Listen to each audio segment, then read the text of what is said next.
पत्रकार योग कल्याण समिति आप सभी पत्रकार साथियों की समस्याओं को लेकर दिन रात कार्यरत है। किसी समस्या के लिए पत्रकार योग कल्याण समिति को अवगत कराएं। संगठन हमेशा आपके सहयोग के लिए तत्पर है।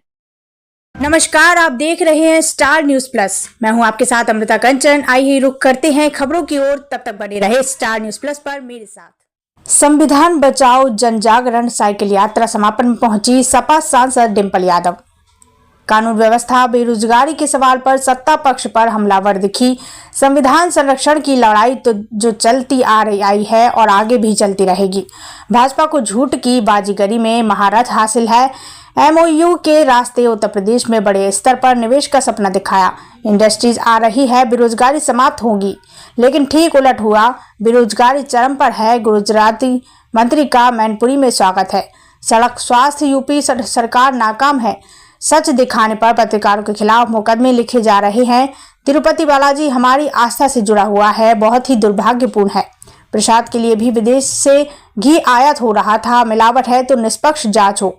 उत्तर प्रदेश की पुलिस हीन भावना से काम कर रही है। स्टार न्यूज़ प्लस के लिए उत्तर प्रदेश के मैनपुरी से जहीर खान की रिपोर्ट।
मैं बेरोजगारी पे बात कर लेती हूँ। 2014 से लेके और 2022 तक लगभग आवेदन 22 करोड़ हुआ।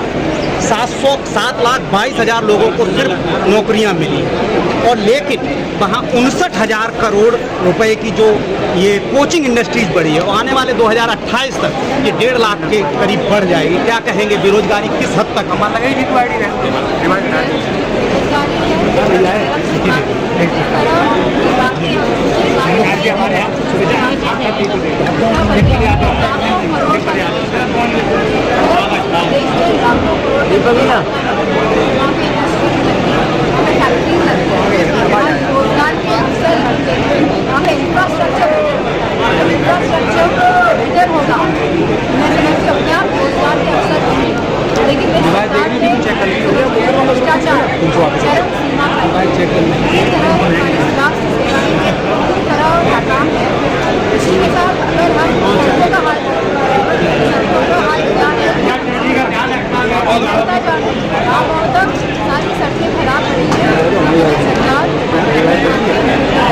मैडम, उत्तर प्रदेश के मुख्यमंत्री जी का विवादित बोल सामने आया है।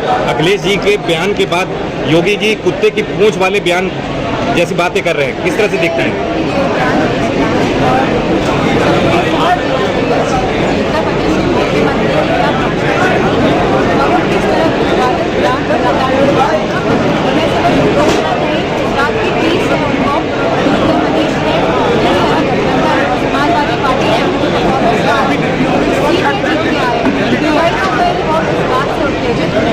मैम, आजकल गुजरातियों का बहुत ज्यादा डेरा है। तिरुपति बालाजी मंदिर में बीफ के लड्डू मिल रहे हैं और भी कई जगह। तिरुपति बालाजी मंदिर में बीफ के लड्डू मिल रहे हैं। जब भाजपा सरकार एकदम कहती बीफ बंद करो।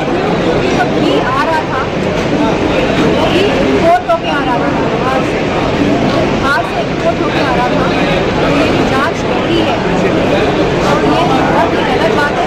इलेक्ट्रेशन की बात है और कहीं ना कहीं इलेक्ट्रेशन की जो मुद्दा है, हमने सुना है कि मथुरा में किसी ने कहा कि वहाँ जो खोया दिया जा रहा है वो सही तरह का नहीं दिया जा रहा है। तो जांच करके और जल्द से जल्द ये कैसे सुधारा जाए, इसमें गुजरातियों का आजकल मैनपुरी में बहुत ज़्यादा डेरा है, क्या कहें?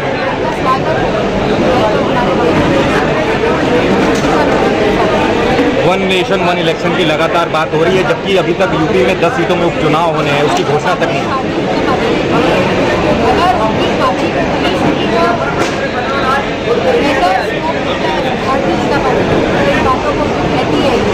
लागू करती है और अगर स्कोप नहीं दिखता तो लागू नहीं करती। जहाँ एक तरफ बड़े नेता वन इलेक्शन वन नेशन की बात कर रहे हैं, वहीं हरियाणा का चुनाव पहले करा रहे हैं। उस चुनाव का अभी कोई डेट निर्धारित नहीं हुई है। वहीं महाराष्ट्र के चुनाव नवंबर में होने हैं, उसकी भी कोई डेट निर्धारित नहीं हुई है। मैं समझती हूँ कटनी और करनी में भारतीय जनता पार्टी को बहुत बड़ा मैडम लखनऊ भारतीय जनता पार्टी को फायदा पहुँचाएगी। खाली ये नियत और सोचने से काम करें। सरकार की एक अधिकारियों की लिस्ट वायरल करने दो वरिष्ठ पत्रकारों पर मुकदमे कायम हुए, क्या कहेंगे?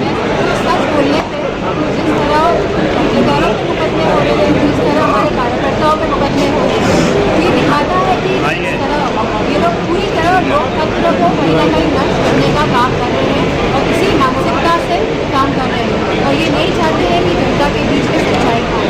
मैडम जब इलेक्शन आता है तो भाजपा भगवान को लेकर वोट की राजनीति करती है। अभी अयोध्या का था, अयोध्या ने भगवान ने ही राजभाइयों को नकार दिया और लगातार नकारेगी। आप देखेगा आने वाले समय मैं एक सवाल अभी तक राम का नाम लेते हुए अब जैसे कृष्णा कहने लगे हैं, मथुरा को लेकर राजनीति कर रहे हैं। भारतीय जनता पार्टी की राजनीति और सांप्रदायिक राजनीति है। समाजवादी पार्टी समुदाय की राजनीति करती है। समाजवादी पार्टी युवाओं की, किसानों की, महिलाओं की राजनीति करती आई है और करती रहेगी। मैम एक सवाल, फतेहपुर का एक बीजेपी का कार्यकर्ता है, हॉस्पिटल संचालक भी है, फतेहपुर का, उसका सोशल मीडिया पर वीडियो एक वायरल हो रहा है, सुसाइड करने की कोशिश की है। आरोप ये है कि कोतवाल उसको इतना परेशान कर रहा था कि हमें सुसाइड करने पर मजबूर हुए। लगातार देख रहे हैं किस तरह का पुलिस का रवैया है, लोगों की तरफ इस तरह की भावना से आदेश अनुसार पुलिस भी काम कर रही है। जहाँ पुलिस वालों को देश की सेवा करनी चाहिए, देश